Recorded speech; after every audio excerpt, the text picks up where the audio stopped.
So welcome everybody. My name is Carly Saw and today we're going to be talking about HR essentials for small business owners.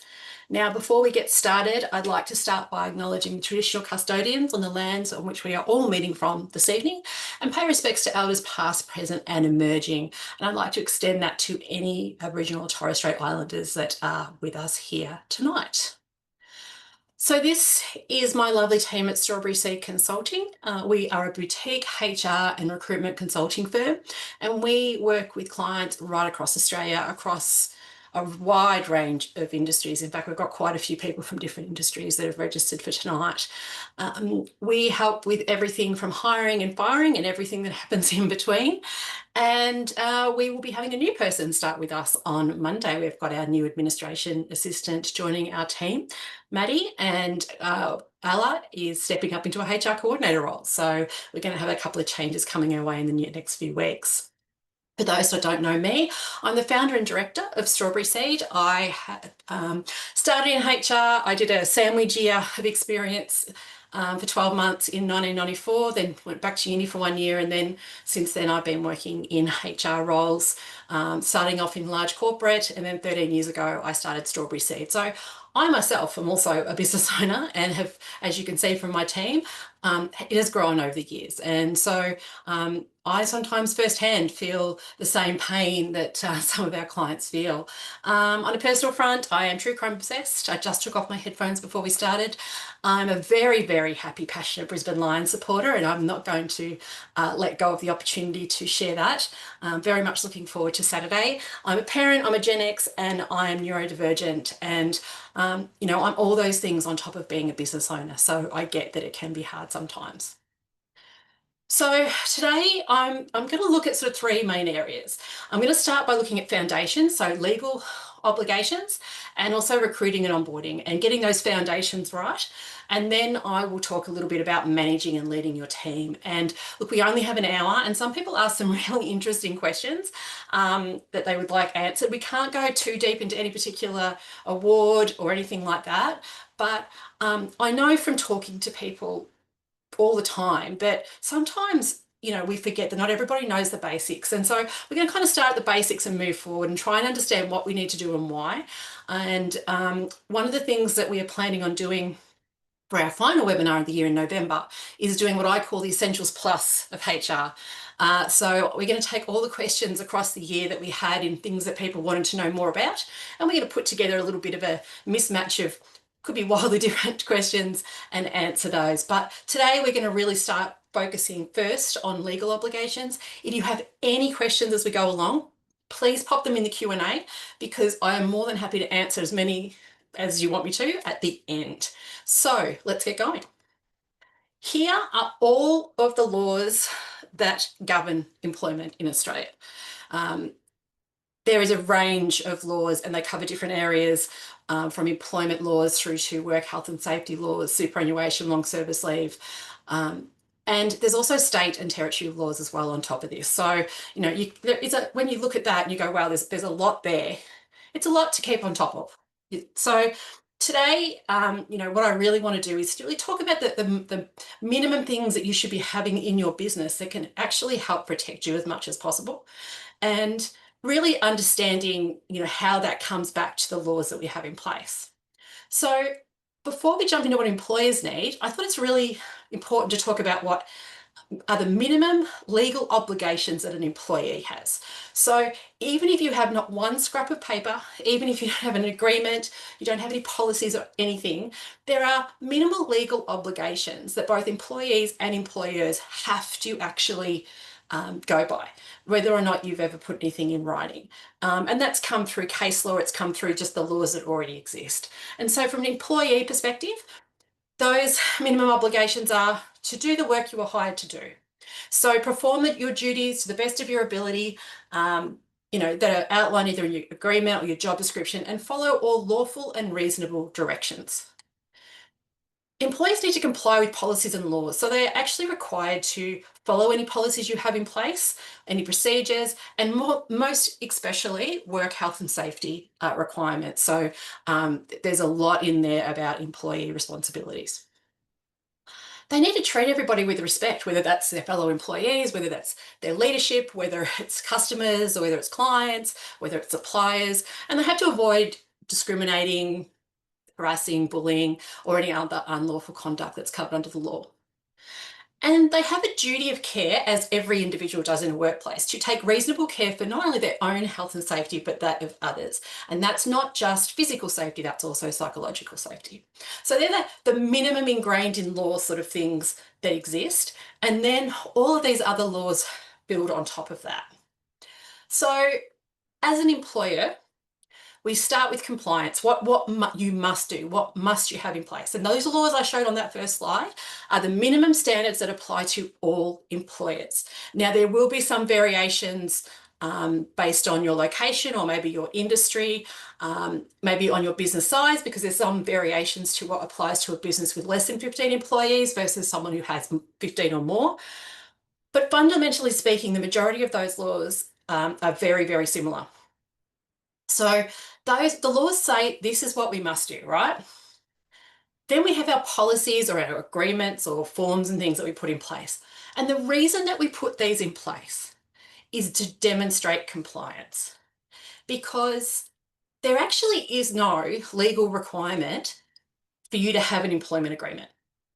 There's no legal requirement for you to have the majority of policies and processes in a business from a HR perspective.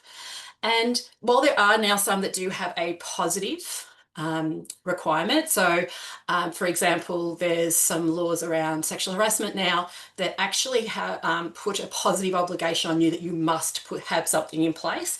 But in the majority of cases, there's nothing that says you have to put something in place.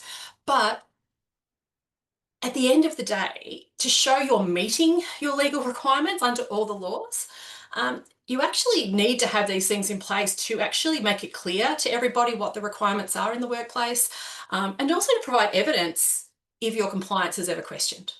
Because the burden of proof is always going to be on the employer to prove they are doing it correctly, not their employee or Fair Work to prove that you aren't.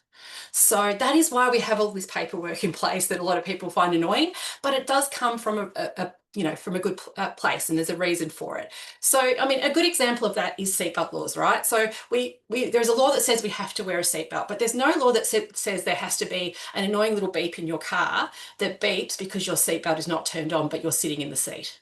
Now, to come here into the office tonight, my husband and I had to switch cars because my daughter took my car to work, and so he got out of the car and it was beeping at me, and at the end of the day, that's not a legal requirement to have that beeping, but that little function in our car is put there to actually so it's similar to having a process or a procedure in a business, right? It's there to remind everybody to make sure they understand that, hey, remember, you have to wear your seatbelt. The other example that I often use is testing and tagging. So nowhere does it explicitly say anywhere in workplace health legislation, or it didn't when the last time I had a really good look at it, that you have to test and tag electrical equipment in your workplace. But if someone gets electrocuted and you haven't done testing and tagging on all your major pieces of equipment, you haven't done everything that you can to ensure that you're preventing that from happening. So often the things that we put in place are just to demonstrate that we're complying. So some of you have seen this before. I use this in a lot of presentations because really it does cover the foundations, I guess, of how we employ people in Australia. So we start with the National Employment Standards. We then have our next layer, which is our industrial instrument, whether that's an award or enterprise agreement, and then we have our contractual arrangements. So I'm going to go through each of these and just remind everyone of how this all works together, because we get questions all the time and I don't make any assumptions that anyone knows. And this is about HR essentials today. So I used to refer to these as 10 commandments. There's now 11. So they really made that harder for me. But there are 11 national employment standards, which are the ingrained baseline laws for every employee in Australia. Whether you're on an award or an enterprise agreement or award-free, these apply to everybody. And they cover things like the fact that maximum weekly hours for a full-time employee are 38 hours plus reasonable overtime, all the different types of leave. They cover termination. They cover, things like domestic violence family and domestic violence leave. They also include Fair Work Information Statements and the Casual Employment Information Statement. They are a legal requirement that you as an employer must provide to every new employee. And it's actually ingrained into the law. So if you're not doing that, you are missing a pretty fundamental box. And the most recent one to come into play is the casual conversion, which is the right to become a permanent employee. Now that first came in for employers with 15 or more August last year, and it's now in place for everybody, and I am going to touch on that today. The next level there we have is modern awards. Now, most people are probably familiar with awards. They did a whole modernisation of awards back in 2009, which came into play in 2010. And they took, they were pretty much running on state-based awards at that time, and then they brought them in to be modernised all in a very similar structure, having a lot of similarities and also similarities across states, because if you operated in more than one state, it was an absolute nightmare. But these essentially set out the minimum terms and conditions of employment for a particular industry or an occupation. Now, it's important to note you also can't contract out of awarding requirements either.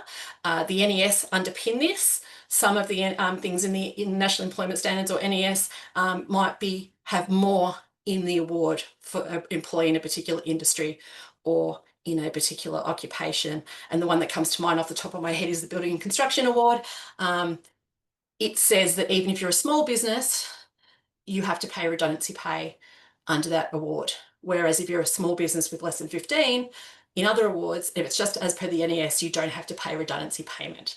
So, there may be better conditions, and, it's important to really understand which one applies to your business.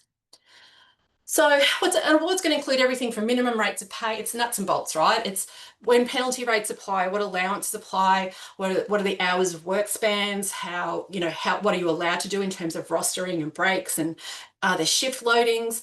Leave loading is one that a lot of people still don't know about or are not familiar with, because most, a lot of, I guess, industrial clients still might pay it as a separate leave loading, and it's 17.5% when someone goes on annual leave. And it comes from the idea that if you are on an award rate and you normally can get paid overtime, you can get paid allowances and shift penalties and things like that, when you go on annual leave, they don't apply. So in that case, you get the 17.5% leave loading to offset that. Most employers, if they're paying above award, just incorporate it into the rate. It also has consultation and dispute resolution processes in there, and termination and redundancy entitlements are also covered within an award. In practice, you can be covered by one award, or you could be covered by several awards, and it is going to depend on the type of award that you're covered by. A good place to start, if you're not aware of which award covers you, is to go to the coverage section at the start of an award and also look at the definitions. Most businesses fall quite neatly into one, but the world is not black and white, and sometimes there is a grey area, and we have to do a fair bit of work for clients to work out actually which one should cover them. So say, for example, I know we've got a few health professional award clients that have logged on for this webinar. Then under that award, it covers both the health practitioners, but it also covers the administration staff. Whereas, say, building and construction, to use that as an example again, it does not cover any clerical or administration staff. So if you are running a business that falls under the building and construction award, then your administration staff will be covered under the clerical award.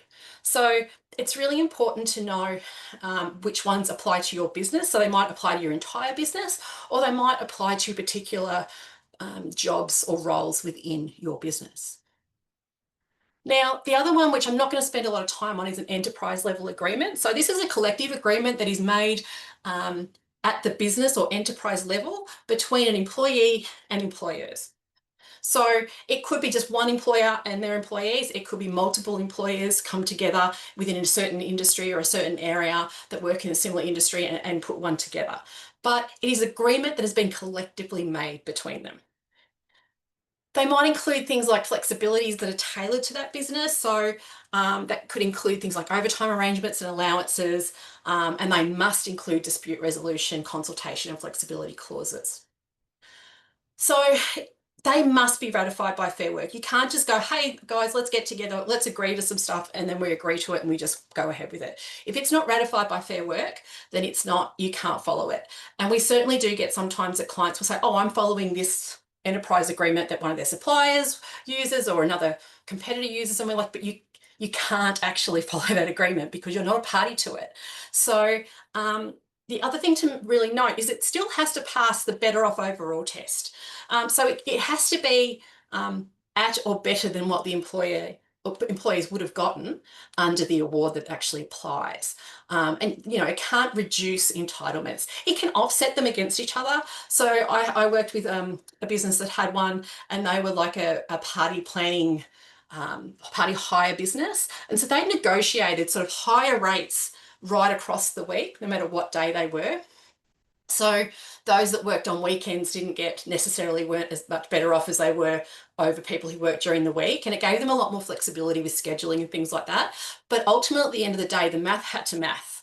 Like, it had to be negotiated and it had to actually make sense to both parties. And the employees couldn't lose out on anything by moving into that agreement.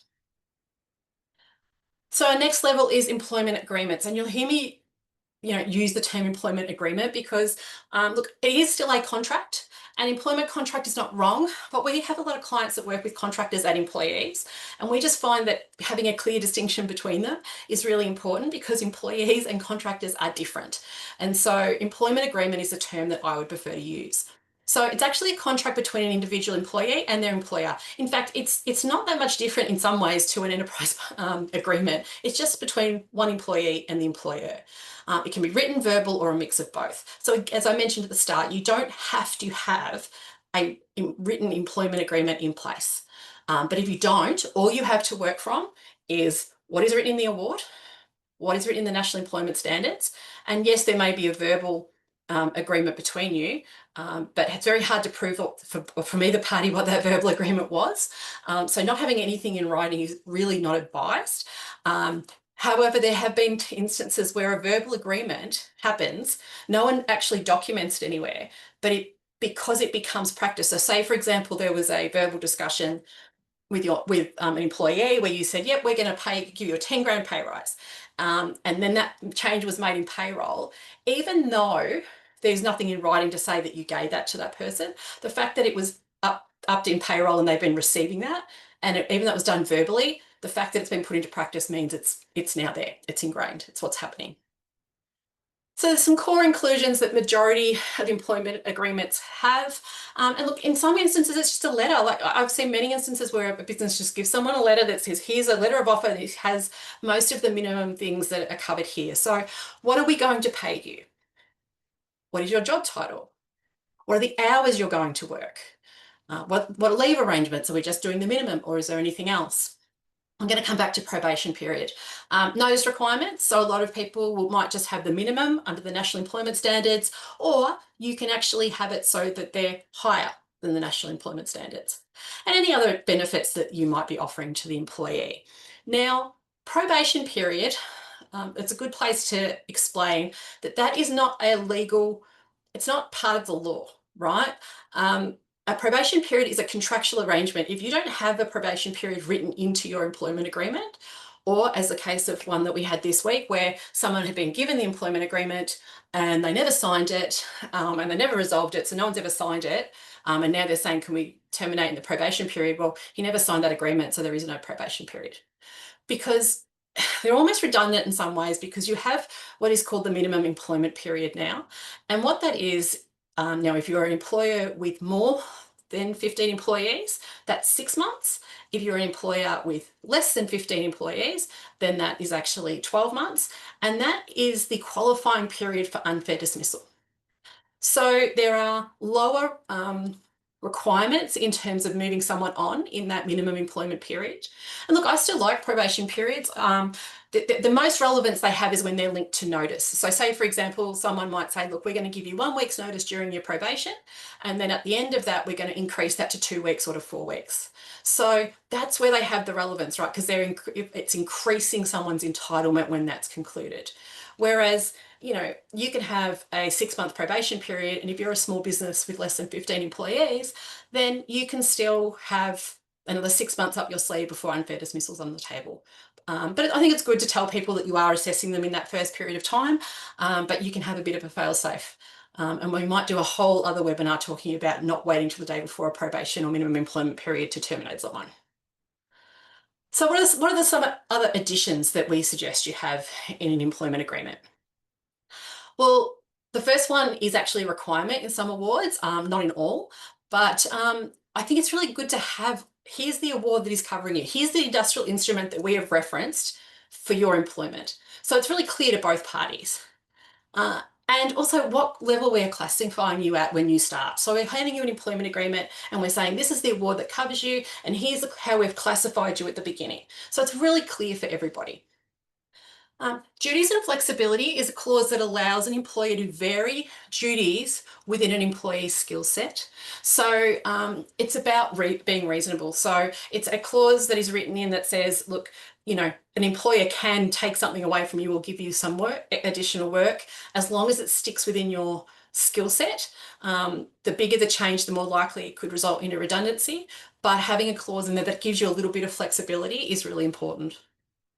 Location of work is another one. Having a clause that says something about where your primary location is and that there's flexibility to have you work in other reasonable locations. And again, what's the term reasonable? There's been lots of tests in case law, but to make it clear that, you know, if you have two different locations that you can ask someone to maybe work a day at another one. Confidentiality and intellectual property, both of these things are ingrained in law, but I think it's really important for a lot of these things. It's about making sure there's no grey area, that everybody's on the same page, that employees and employers both understand exactly what their obligations are. So expressly putting it into an employment agreement and then in a policy means that it's very difficult for an employee to say, I didn't know and I didn't understand. So I highly recommend having those.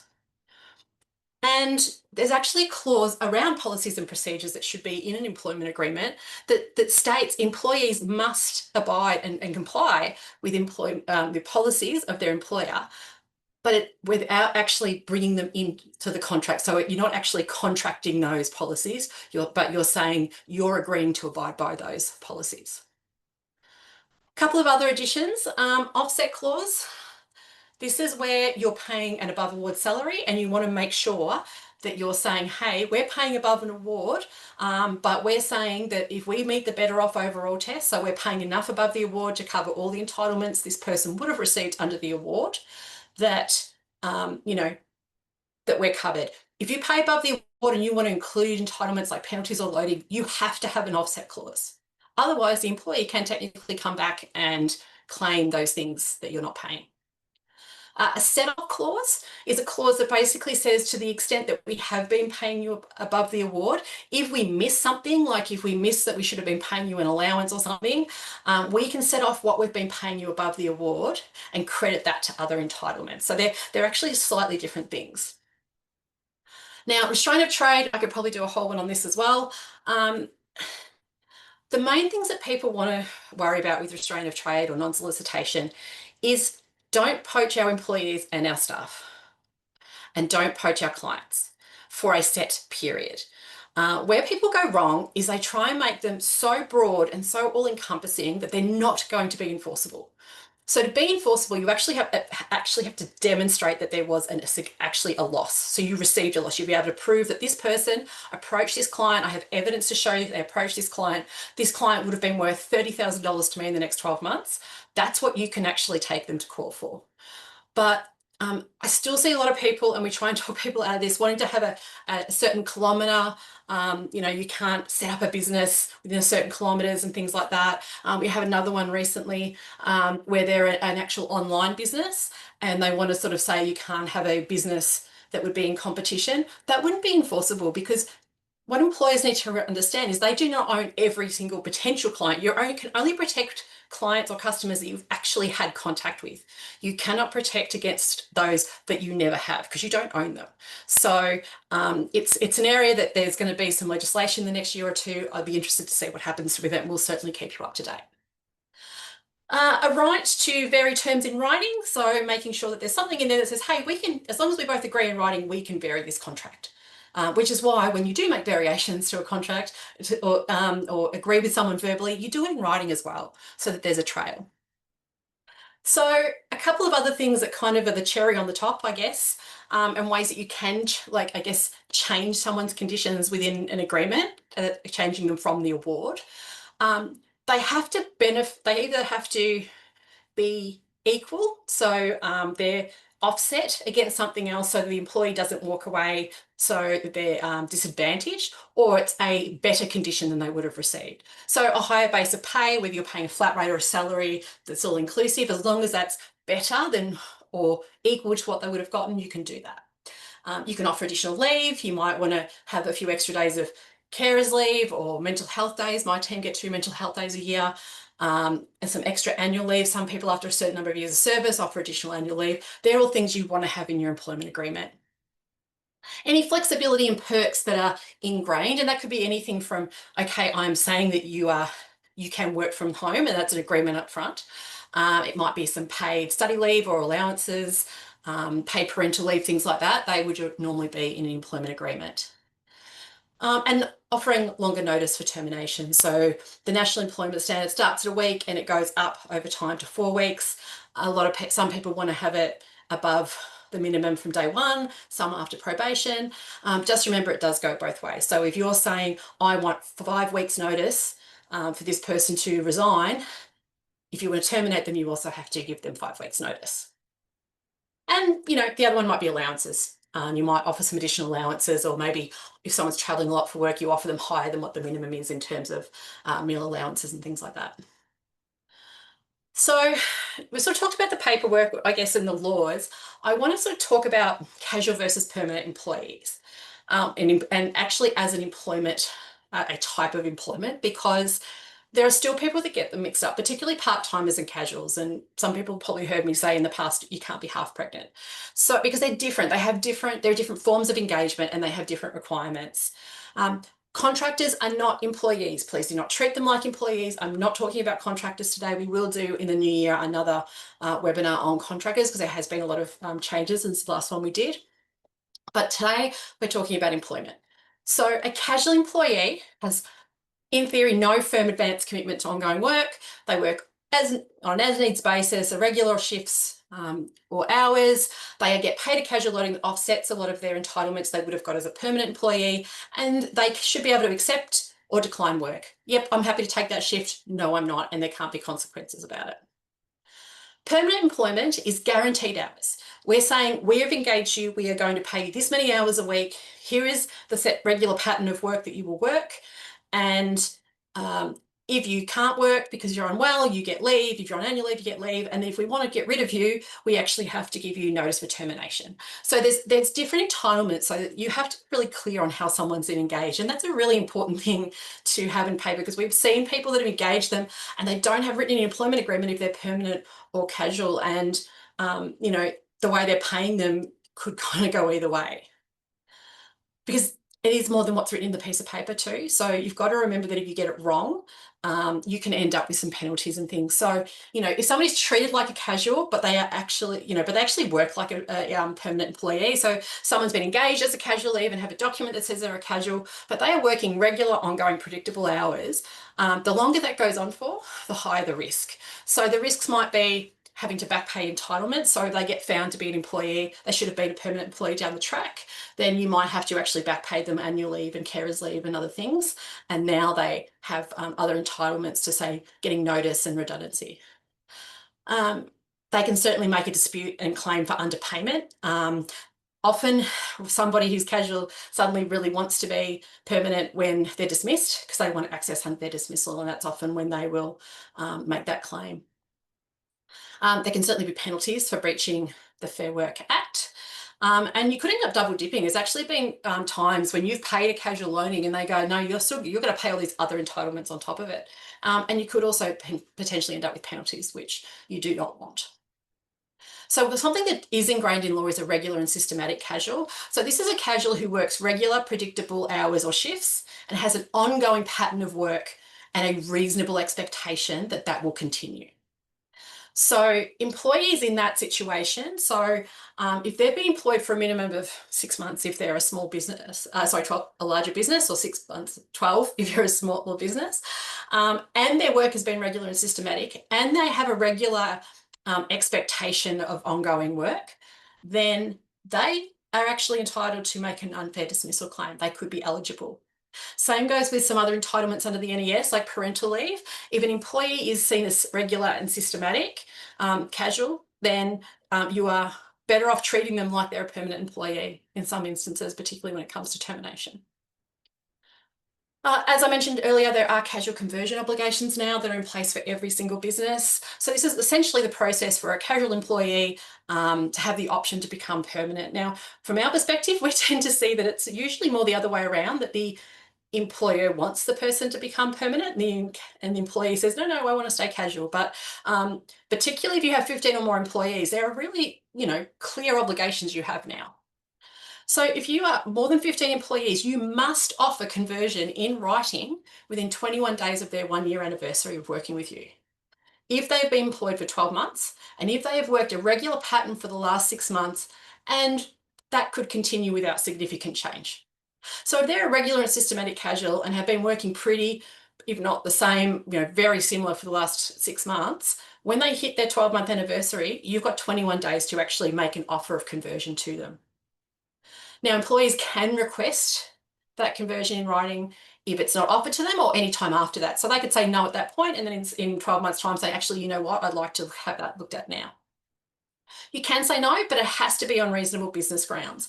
And I do want to mention here that often it's when somebody makes a request to be converted from a casual, and the employer says, well, the reasonable business ground is they're not performing well. But they've never dealt with that. So it's like, you can't, if they were already managing their performance and they'd given them feedback and they were in a bit of a process, then that would be seen as reasonable business grounds. But to suddenly say, I've never had a conversation with this person before about their performance or their behavior, but now that they want to go permanent, well, I don't think I want to do that on that reason, that's not going to be seen as reasonable business grounds. It's not the time to leave it to the last minute to realize, oh, I actually really don't want this person to stay with me, because they're casual. You probably could have gotten rid of them already. So just keep that in mind. Like, regularly review your casuals. Make sure they are still casuals, and make sure that it's still working for everybody. And a small business is not required to proactively write to their employees at the 12-month mark to offer it to them. But once they hit 12 months, the employee can ask for it. And you've got to still go through the same process of assessing it on reasonable business grounds. Now, before we get finished with the legal stuff, I just want to talk about employment policies. Now, I am in the process of updating our Strawberry Seed policy manual. I'm doing the biggest probably review we've had in probably 6 or 7 years, where I'm going through front to back and completely reviewing the entire manual. So any of our HR support clients will be hearing from us very soon on that. But essentially, employment policies are there to set out rules, standards, and procedures on how we do things around here and how we expect people to behave at work. Make sure everybody's on the same page. So we have them for legal compliance, because again, policies are a way to demonstrate that we're meeting our obligations. We have an obligation to provide a safe workplace. We have all these policies in place that say how we're going to do that, and we ask our employees to follow them. So that's how we demonstrate it. It provides clarity. Everyone's on the same page. Employees know what their entitlements are, what processes to follow, what's expected behaviour, and they should be written in plain language. It provides consistency, and as a leader, you should be using your policies as a management tool. And if you use them as the basis on which you actually take action against an employee, whether they're breaching it or not breaching it, then that allows you to demonstrate that consistency. And it reduces your risk, because they can form part of your evidence that, employees were actually informed about the expectations and processes. Because if you're going like, okay, we have policies in place on these areas that we are required to that help us meet our obligations under the law. We have given them when someone started, we've had them read them and sign that they've accepted them. We ran a training session with them, and here's our evidence that we did that. And then we remind them on a fairly regular basis about them. If the employee does something wrong and breaches that, you've got a pretty strong base on which to, terminate their employment if it's appropriate. Whereas we had a client not that long ago who's been with us for quite some time. We found out they hadn't implemented our policies, and they had an issue around IP, And we could only had the law to work with. We couldn't rely on any of those other things. So some of the core policies that you might have, things around workplace conduct, so maybe a code of conduct that might talk about what your expectations are around behaviour, whether you have a uniform, how you treat mobile phones. I think a social media and online behaviour is now just a core one that you need to have in place. In fact, it's been a busy couple of weeks. A week or two ago, we had an issue and where we had to use a social media policy for a client. Respectful workplaces, so that's the things around bullying, harassment, discrimination, grievances. Again, this is where we demonstrate that, hey, we're taking this seriously. We have these policies that tell our employees what their requirements are and what our expectations are of them and what our commitment is to actually enforcing them. Things around company property and resources. So an IT and communications policy is a really core policy. AI has become a core policy, confidentiality and property and proprietary information, expenses and travel. So how do we manage expenses? And a lot of that is saying, hey, you need to get permission before you incur expenses. And having not only in the agreement, but also in the policy, if an employee goes and says, oh, but I just spent $100 on this for the business, if they didn't have permission, you don't have to reimburse them because you have a couple of things that back you up. And privacy comes under there as well. Development and feedback, so training and development policy, performance and behaviour at work. So that is what I'm renaming one of our policies to the redo that I'm doing. And that's about what do we do when someone isn't performing well or their conduct is not great. And employee entitlements and obligations, things like leave, the fact that we have flexible work, right to disconnect, what happens when someone's leaving the business, those kind of things can be ingrained in a policy. And work health and safety, and there is so many we could talk about there, but and they're very much also state and industry based, but there's a whole ream of policies, and how many you need and the depth of them will depend on the type of business you're in. Some additions that I would definitely, in some instances, you are required to have. So there are, if you're a larger organisation and there are criteria, then you need to actually have a whistleblower policy in place. It's a positive requirement. Or a speak up policy, which is like a whistleblower policy, but it's for those businesses that are the size that they don't have to have something in place, but they want to have something in place. If you have vehicles or that are company owned, or you have employees driving their own vehicles for work purposes to see clients or something like that, then you should have a driving and vehicle policy. If you pay overtime or time in lieu, then a policy around that is a good idea to kind of clarify the requirements. If you have people working from home, or working from home policies should be part of your suite. Perks and benefits. Do you give people discounts? Do you give them additional perks? Have you organised at a local gym a discount or things like that? Having a policy that really clearly states who is entitled to what and when gets rid of any unnecessarily conflict down the track because people have a different understanding. And again, they can be very much industry or location specific as well. So for example, in Queensland, there is a different requirement around safety and sexual harassment and gender identity in the workplace that says you have to have some additional things. So our Queensland clients need to have different additional things in place that others don't. So it can be about your location, or it might just be your industry. There might be some policies that we would consider core for your industry that we would offer to you. Before we move off compliance, pay slips and record keeping, I know there's a few people that are quite interested in this, and it comes up a little bit for us. So the Fair Work Act and the regulations say that employers must issue pay slips within 1 working day of payment being made, and keep accurate and complete employee records for at least 7 years.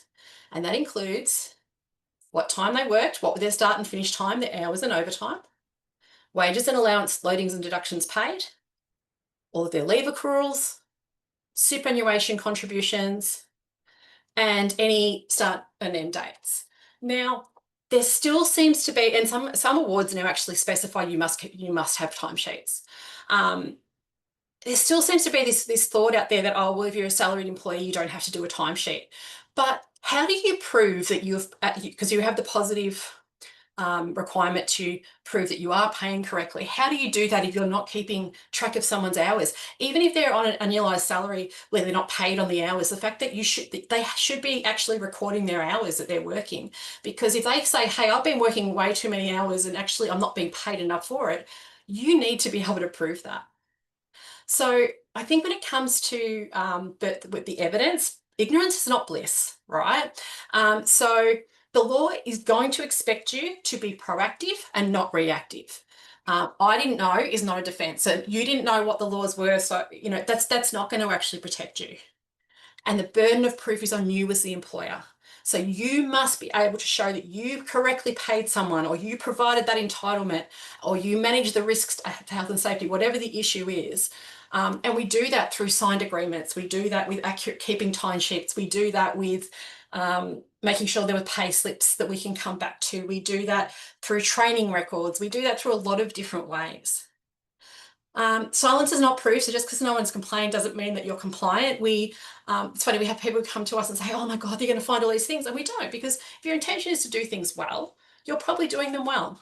But you don't know what you don't know, right? And it's often those things that can get you caught, because you start a business in a field that you know. And even this week, there was a question around some insurance with one of our clients, and there was terminology that was being used that it seems within that industry, everyone assumes it means one thing, but in practice, it actually doesn't. And so it's caused some confusion when someone's questioned it.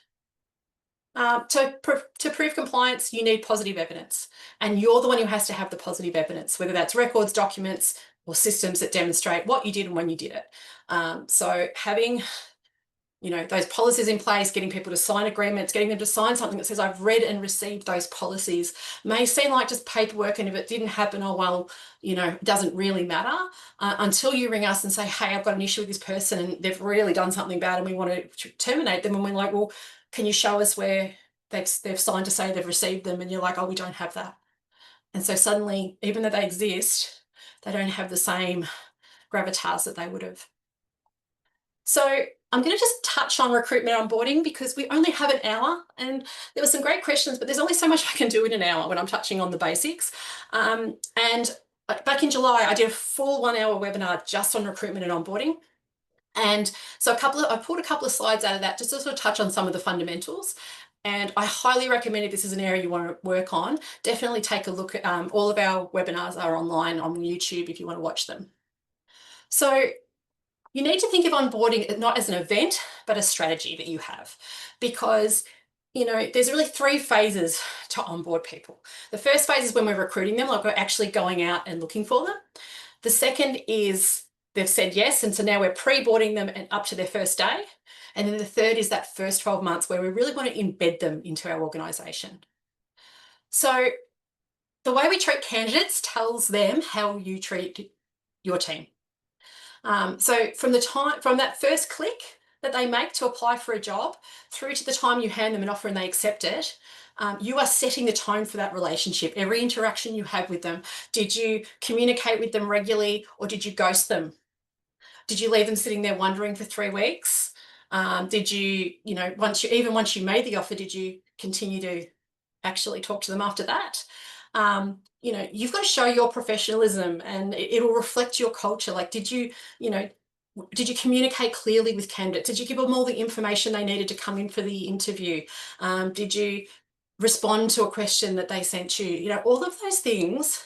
And I love the idea of click to offer, because a lot of people don't feel like that's someone that they should spend a lot of time on until they actually make them an offer and they start. But every one of those people is a potential employee, and every one of those people is having an interaction with you and can talk to other potential employees about it. So it's really important that you start thinking about, how are we onboarding this person from the moment we start recruiting. Now, a successful first day doesn't start at 9 a.m. It starts the moment the candidate says yes. So they've now accepted an offer. The worst thing that you could do is to now drop the ball, because you could have given them a really great recruitment experience, but if they don't, a lot of times people have to give notice, all right? So they might not start with you for 4 or 5 weeks. Did you just, go radio silent on them? Or have you continued to touch base with them? Have you, communicated with them along the way? Make sure they've got everything they need. Make sure that they've returned all their documentation. Make sure they're ready. for their first day. We have Maddie starting on Monday, so on Friday we'll send her a message just again to just confirm, hey, we can't wait till you get here. Here's some stuff for you. We've been preparing her her little gift for when she starts. So, you know, we've been planning. We have been using this time to plan. What are we going to do with her when she starts? Because a poor first day can really start things on the wrong foot. And, you know, are they going to walk in and you're going to go, oh, look, I'm really busy today. Look, can you just sit over there and find something to do? Or are you going to have it planned out on all the things that are there ready for them? They have all the equipment they need. They can sign into all the systems they need. Ella and I set up all of Maddie's systems on Monday afternoon. So she's already set up, and Ella's been going in and setting them up, setting up meetings with her, with other team members, planning on what she's going to do as part of her training to ensure she gets everything that she needs, so that when she starts, we have a plan on what we're going to do, and we've actually put this time aside to do it as well. Now, one of my go-to tips around this is don't start people on a Monday. Now, we're starting someone on a Monday, but we've planned for it. Honestly, if you are in your busiest week of the year, do not start someone. Sometimes the best day of the week to start someone is a Wednesday or Thursday, because they can start, do a couple of days of training, and then kind of come in the next week and get going. And you have a couple of days to prepare before they get there. So, you know, starting someone on a Monday morning, if that's you're going to be catching up on a whole heap of stuff and not have a lot of time, is not ideal. And then the first 12 months. So, okay, we've got through, you know, we've got them here, they're in the building. Hopefully on their first day, we didn't try and overwhelm them with every bit of information that they ever need to know about our business, or introduce them to every single human being that they'll ever have to interact with. Because remember, people will only take in so much information. You know, start with the basics, show them where the toilets are, show them, you know, introduce them to people they work with regularly, give them some time to sit down and look through some things themselves. Have a nice little onboarding pack there that they can read through if you do get busy and they need something to do. But remember that onboarding is not an event, it's a journey. And that journey is going to build trust, confidence, and capability, and it shapes their future success for themselves, but also within your business. So have a plan for that first day and week. And really that time's about connection, clarity, and building some confidence, familiarizing themselves with things. Do they need to learn your systems? Making them, you know, feel comfortable so that they can thrive. Then the first month is very much about that, you know, building up mastery in their role and getting to know your culture. How do we do things around here? Making sure that they're, you know, actually getting the feel for the place and who to go to for what and things like that. And again, you know, your plan should almost last for the first month, and you should be regularly checking in with them to make sure that they're getting everything they need. If they've got any questions, you know, if you've got a plan on all the things you want them to be trained on, you can check in with them a couple of weeks in and see where they're at and go, oh, we've missed something, we can fix it now, rather than waiting 3 months down the track. Use that probationary period if you have it, or just use your minimum employment period. That period is for feedback, checking for fit, and future planning. Don't wait until that last day. You know, it's 2 days before probation, and we get a phone call going, hey, their probation's up in 2 days. We don't think they're any good. Well, have you had any conversations with them? Oh, no, they're just not working out. Well, you're still, you know, there's still a requirement to have given someone a chance. Do regular check-ins during that first, you know, couple of months.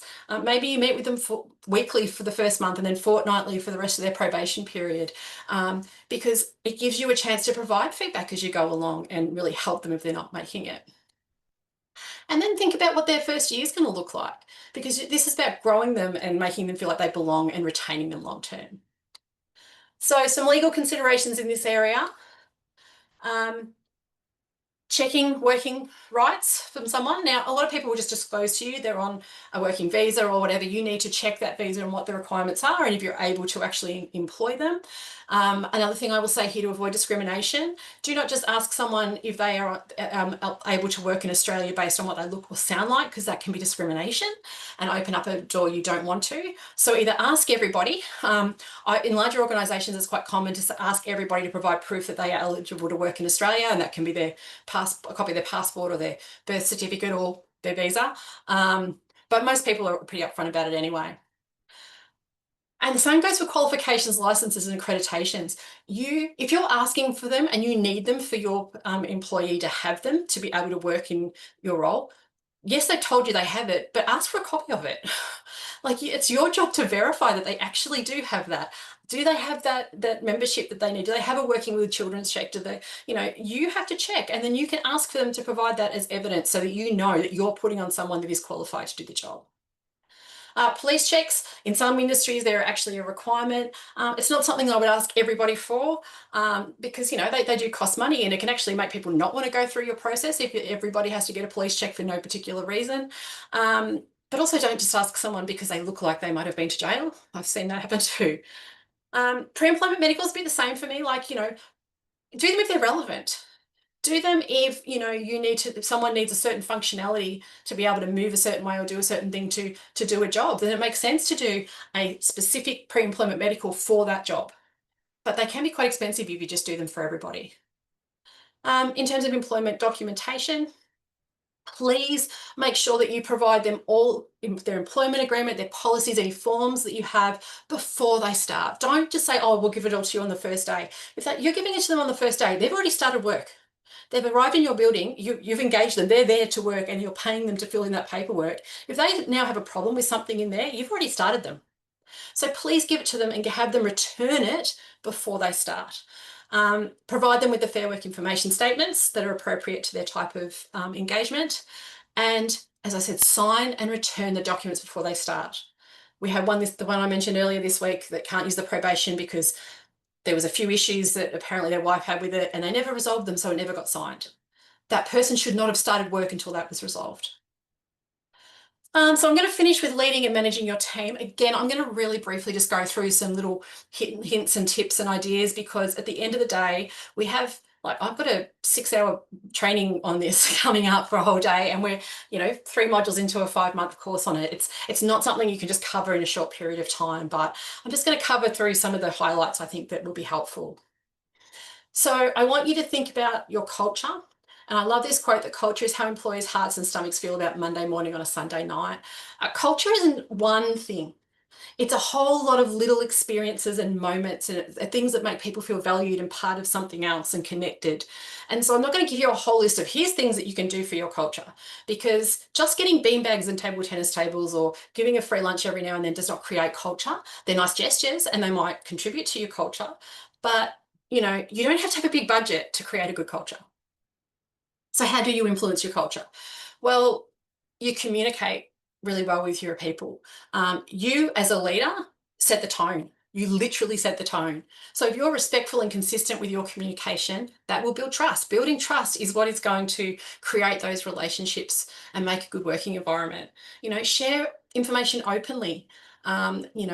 Don't hide things from people, and those kind of things. Have regular check-ins. Have a schedule of when you catch up with people.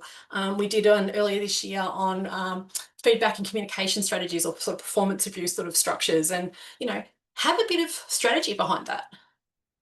Be the role model, because people watch what you do much more than what you say. If what you do does not reflect what you've said that you were going to do, then that's going to actually damage your culture. So if you expect professionalism and respect and punctuality, model it for your employees. If you've got those values, do what you want them to do, and they will follow you. How you handle feedback, and we're going to talk about this more in just a moment, can be, if you're constructive and fair, as opposed to avoiding giving feedback, it's going to really influence a positive culture. You want to coach people and not punish them. And recognition and appreciation, it doesn't have to be big. It can be simple. Something, saying thank you, acknowledging that someone's worked really hard on something, giving them some kudos at the team meeting in front of everybody and really recognizing that. Now we use Buisness, which is a system where we have berry bucks that you can give to each other, and people can, get vouchers and things with them. And so that's a nice little sort of bonus system we have in the background. But at the end of the day, just celebrating effort can really help motivate people. Be really fair in how you make decisions. Be consistent and transparent. Transparent doesn't mean you have to tell everybody everything, because there's some situations, particularly when there might be issues around employee or a complaint that's made, that you cannot be completely transparent, but you can explain what you have done to the extent you can, and you can be consistent. That consistency is what is going to build that trust over time. And what you want to avoid is a perception of favoritism or being inconsistent. Um, Manage conflict, and anyone that's not meeting standards, don't allow poor behavior to go unchecked. That's just, you're just telling people that that's acceptable behavior, and that's the standard. So avoiding dealing with tricky employees is not going to help you. It's actually going to hinder your culture long term. And just support well-being and work-life balance. Check in on people are doing, see how, on busy times of the year, check on their stress levels, create an environment where people feel they can come to you and they feel supported when they do. And those things are really going to contribute to your culture. Now, I just want to share one of my favourite slides about motivating your team, which is the plant theory. And I think it's just the best analogy because I don't know about you, but I am someone who has lots of house plants. And we've now got a new skylight in our office, so we have plants here too. And some plants can thrive without much light, and others need full-blown light. They need different conditions to thrive. And so the plant theory is about treating team members that individually and recognizing that they're going to be motivated by a combination of factors, and they're not all going to be the same. So some people are going to work best with the prospect of a challenge. Some people just want to know what's expected of them and they need detail. Others just want that recognition. You need to tend to your employees individual to get the most out of them in each situation. And we do talk a lot about that at the leadership training. Think about yourself as a coach. And I was very close to putting a Chris Fagan video in here, but as a coach, you need a game plan. You've got to pick the right players. You've got to make sure that they are put in the right roles. You've got to build trust and relationship with them. But you also need to be clear on what the game plan is. What do you expect of them? What role are you asking for them to play? And what level do you need them to play that at? So, you want to set some expectations and boundaries and hold people accountable. To me, they're the foundation of managing people well. So setting clear expectations sets someone up for success. So basically what you're doing is saying, hey, here's what needs to be done, and here's how it should be done, and here's when I need it done by. This is what good work looks like. This is, it removes any confusion about people being uncertain about what's expected of them and what level, and they may think they're doing really well if you haven't told them they're not. So, some examples of expectations are, making sure that, we have all of our reports must be submitted by this time. We treat everyone with respect. So, if people don't know what's expected of them, they can't actually deliver to it. And expectations can prevent a lot of confusion. They can create a level playing field, and they can build a confidence in your employees. And if someone isn't meeting those expectations, the fact that you've been clear about setting them makes it a lot easier to manage them. And so the next is boundaries. That's the line that defines what is and isn't acceptable in your workplace. So, how people work together, boundaries both at an individual level and an organisational level, like protecting people's time and well-being and being respectful. And so it's not about controlling people, but it's about fairness and clarity. So, boundaries should provide structure and create a safe environment where people do their best. So we don't tolerate disrespectful language, meetings start and finish on time, you're not expected to answer emails outside of hours, and you must wear your safety gear. Those are boundaries and expectations. And sometimes people go, oh, but, for example, we work really flexibly. And I'm like, oh, so someone can come into work at 9 o'clock on a Friday night. And they go, oh, no, they can't do that. And I'm like, well, then there's boundaries. What are those boundaries? Make them clear so people don't accidentally step over them. And then holding people accountable. They're responsible for their own performance. We all are, as leaders, as employees. Take ownership. Everyone should take ownership of their work and behaviour and follow through on agreed expectations. So it's not about blame, it's about people being responsible and growing.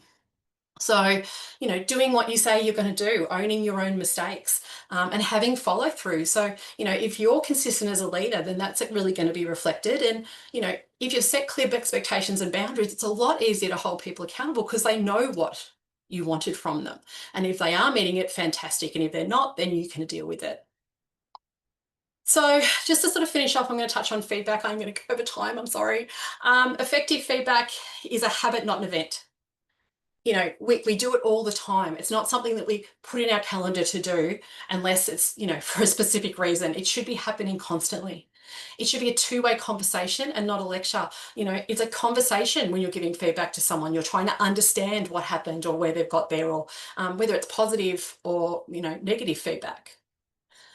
It's about being clear, specific, and actionable, and focused on someone's behavior, not them as a person. You also want to focus on the impact, not the intent. People spend a lot of time trying to work out why someone did something. Focus on what the impact of what they did was and how we can prevent it happening again. Balance honesty with empathy.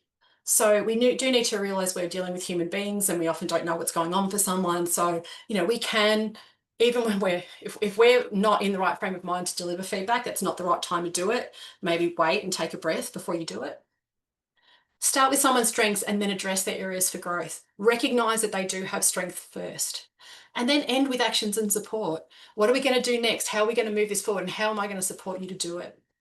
And please don't excuse poor behavior. They're just like that. The person has been really difficult to deal with. And, oh God, we get these all the time. And often by the time they've come to us, they're like, they've always been like this and I just didn't want to deal with them. And now they're not only causing issues for you, but the rest of the team. Ignoring that behavior just tells everybody it's okay. So please deal with things early and have an awkward conversation early rather than a hard one down the track. So just remember what's in your control when it comes to feedback. How you prepare, the words you choose, the questions you ask, the responsibility you take, and how you respond. That's all that you can control. What you can't control, you don't have a crystal ball, is what they're going to say, what they're going to do, how they're going to react, if they're going to accept it, and if they take responsibility. And so a lot of people use those things to put off giving feedback. And what that does is just allows problems to get bigger. So concentrate on what is in your control and stop trying to have a crystal ball and see so far ahead of what will happen if I do this. And just to finish, please document everything. As a HR person, you've probably heard us say it many times, but if you have conversations with someone about their performance or their conduct, please put it in writing, take some notes for yourself, send them a follow-up email that says, hey, I'm glad we had this conversation today, just so we're both on the same page. Here's what we discussed and here's what we agreed. Put things in writing because that is the positive evidence that will help you. Now, I know there were a lot of questions around difficult conversations and things. I realise it's probably been 2 years since we did our last webinar on that. So I think we'll start the new year with a webinar on difficult conversations again, but it's certainly something we get into in a lot of detail in our leadership training. So my final thoughts. Inspirational leaders trust you to do the job you've been hired to do. They seek your advice and input, find opportunities to let you shine, recognise your contributions, have your back during tough times, are master storytellers to take you on a journey and tell you the why. They challenge you to do bigger and better things. They express their appreciation for you. They're responsive, doesn't mean immediately, but they do respond. They know how to apologise, give credit where credit is due, treat others with dignity and respect, and they care. And my final quote is nothing in the world is more dangerous than sincere ignorance and conscientious stupidity. Ignorance is not bliss. So, even with all the right intentions, you may not, there's a lot of laws, there's a lot of things to navigate, and there's little nuances and things in there that you may not be aware of. And I guess that's where we try and come in. And, we love it when we get someone who comes in and look, they're doing the majority of things right, but we can pick up those little things that they don't know about. So if you've got any questions, I haven't actually checked yet, but if you've got questions, I'm happy to answer them just really quickly. As I mentioned, our last leadership training workshops in a couple of weeks in Geelong. That's our last in-person one this year. We will be doing them in Sydney and Brisbane and Melbourne again next year in a slightly different format. We have our last mental health first aid training and refresher training. It's mental health month in October.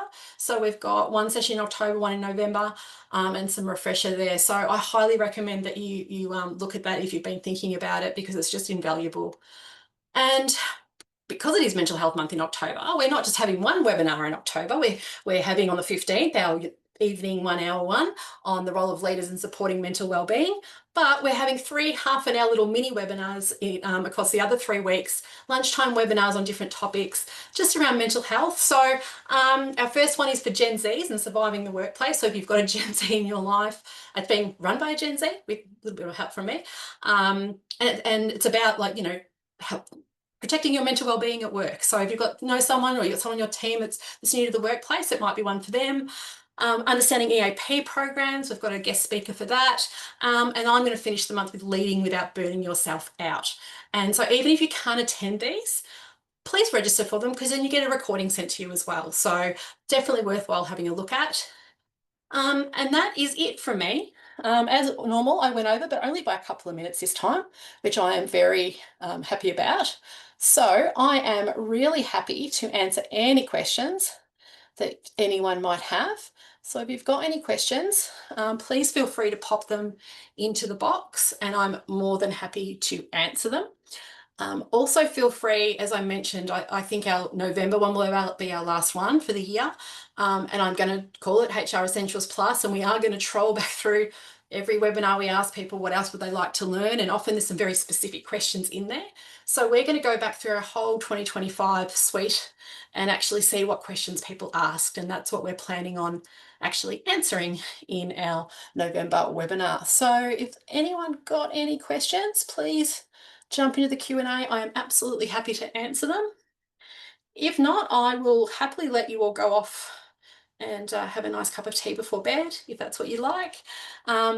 All our socials are there on the screen. Please follow us. There's going to be a lot around mental health over the next couple of weeks, particularly for October. We've got lots of articles. Anyone that's signed up for our Seeds of Support neurodiversity resources, there's going to be mental health resources launching out in October to add to that resource library. So we're pretty excited about that. But if that's it for tonight. Thank you everyone for attending. I hope you learned something new. I hope it reinforced some things you're doing well and maybe highlighted some areas that you might want to put some attention to. Please let us know if you have any questions and we will be sending a recording out of this in the next 48 hours. Actually, it'll have to be tomorrow because it's public holiday here on Friday in Victoria. So everybody have a great night. Thank you.